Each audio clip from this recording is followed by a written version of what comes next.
Okay, so my next guest here is a chef that needs no introduction. He's been in the food service business over 30 years. He's worked in some of the best, I would say, formal restaurants such as Le Cirque would definitely be his claim to fame. Has been in fine dining, traveled all over the world, had incredible awards from France to Europe. Chef Jerry, how are you, my friend? Gerald Anchelo.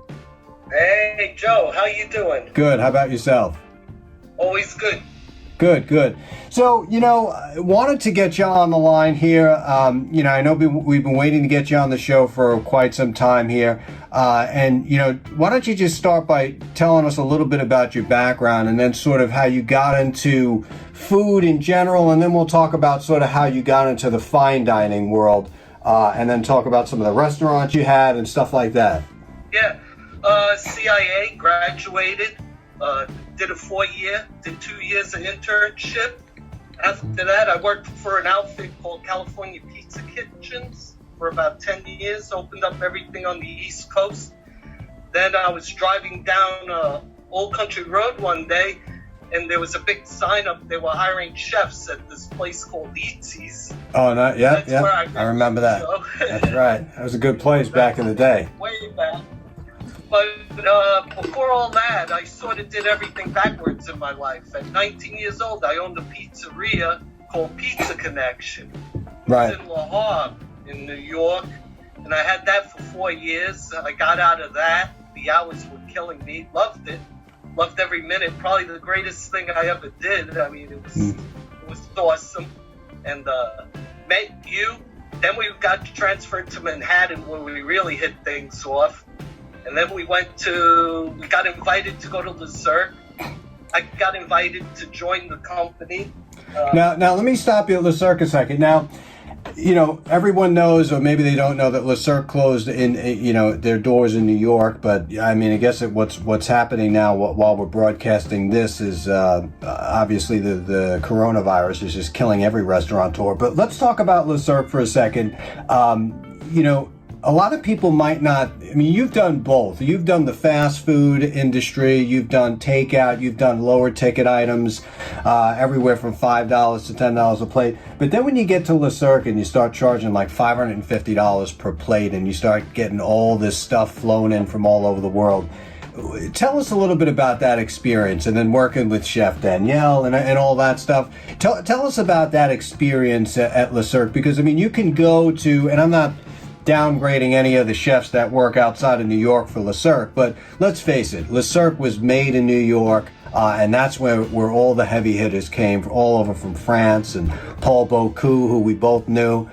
Talk to us a little bit about that. Well, it was an unusual experience. Basically, Ciro gave us the opportunity to use the finest products from around the world.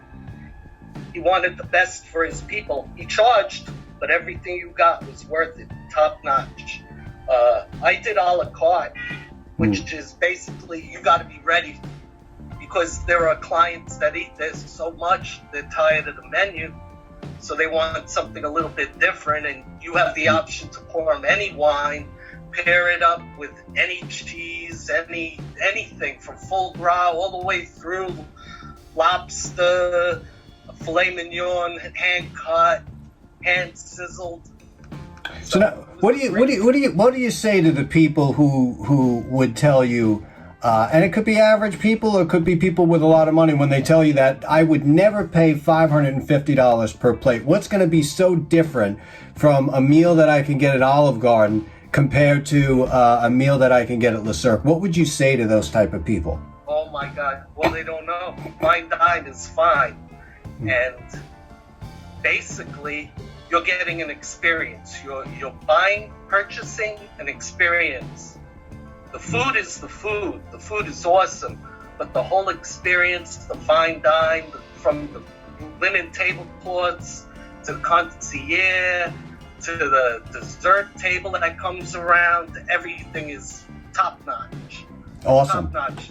So how do you think restaurateurs like Le Cirque and stuff like that, how do you think that they're going to bounce back from this? I mean, they're a higher ticket item.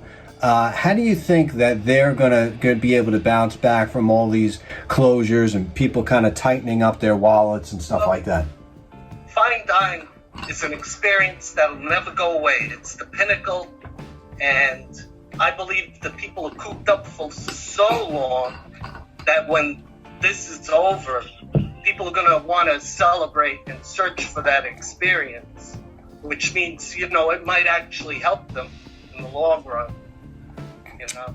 Now, be able to go out and enjoy with your friends and really lavishly dine would be a great experience. I'm sure people right now are all cooped up in their houses going crazy. So Exactly. Now, how do you feel about where, you know, food is going now? I mean, you've been in the industry for 30 years plus.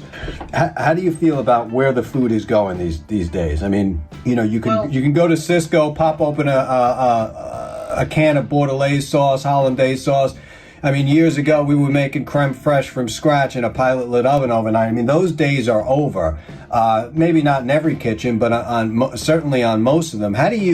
What's your opinion on that transition from that commercial type of way people are cooking now, and these chefs that, you know, have done short of 2 years in culinary school and they think that they can make everything under the sun? Right. The thing is that really the industries like Ben & Keith's, Cisco, and all those other, whoever you might be ordering from, make their products and they force them upon the restaurant industry. So basically everything tastes the same. As for Le Cirque and Fine Dine, they do make everything from scratch. So you're getting a hand-prepared meal from start to end, perfect sequence, great taste, perfect every time. And that's the difference. I mean, if you go to, let's say, Cheddar's, or you go to Cheesecake Factory or some of these other places, they all have the same products, which are made ultimately by the big food vending companies. So you're not doing anything different. You're just putting it on a plate and selling it. That is not dining. And do you think the American public knows the difference between, you know, an Alfredo sauce at a commercial kitchen, a franchise, as opposed to, you know, going into one of these fine dining places or a place that cooks it from scratch? Absolutely not. No. I believe the industry the people need to be educated, number one. Number two, the stuff you're getting in Cheddar's and Chili's and all these other places is total garbage at the end of the day. Really. I mean, they mark it up so they can make, you know, pay bills, but at the end of the day, everything tastes the same. They use generic everything. It's horrible.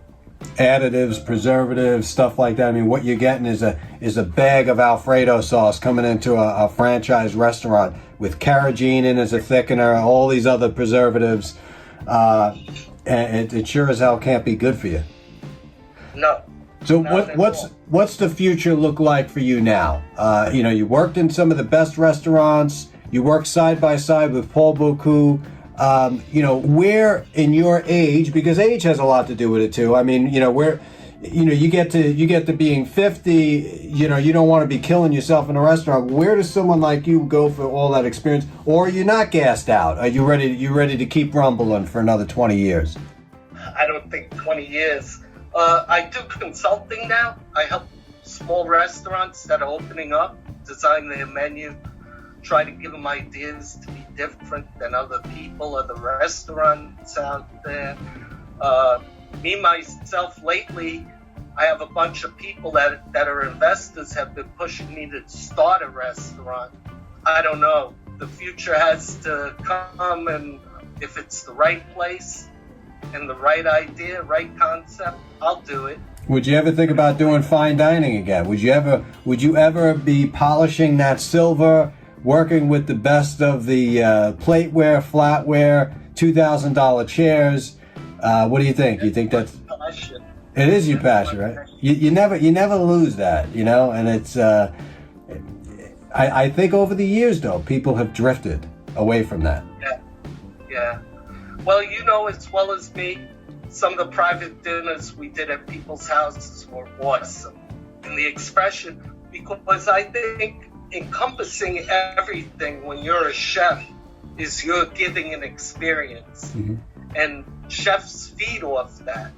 When you give a good experience, it's the best feeling in the world that you just did something that people are going to remember forever. They might not remember your name, but they'll remember the food you made. Now, what's the message you give to some of these younger chefs that watch this show? Those of those individuals who are thinking about going into culinary school, thinking about getting into this business, taking out a loan to go to school. What do you say to someone like that who's looking to launch a 40-year career in this culinary phase? You need to really have passion in your heart, number one. If you don't have the passion, don't do it. Right, you weekends, know? Holidays, I mean, there's no life. You have to keep it pure. You have to know what you want. You have to go strong. It's not for the timid or faint of heart. You got to have passion. You got to have love for what you do. And it's a grind, Joe. Every day you go in and it's a chef is everything. You're like a guidance counselor. You got to deal with problems from the staff, the front of the house, the back of the house. It's when it all comes together and it all works, it's an amazing feeling. Awesome. Well, Chef, thanks for coming on the show. Anything else you want to add before we take off here? Chef, I really miss you a lot. Someday, you never know. I hope maybe you'll be in my next restaurant. We might get a call from Ciro. He may get a second wind and say, "Hey, listen, we're doing another one." But Jerry, it was great talking to you, and I'm looking forward to trying your food again, and I'm glad that you're still at it, making it happen. And thanks for coming on the show. Good luck to you. Thank you, Joe. Take care. You too. You got it, man. Wonderful day. You too. Bye-bye. Taste this. That's right, brother. Taste this.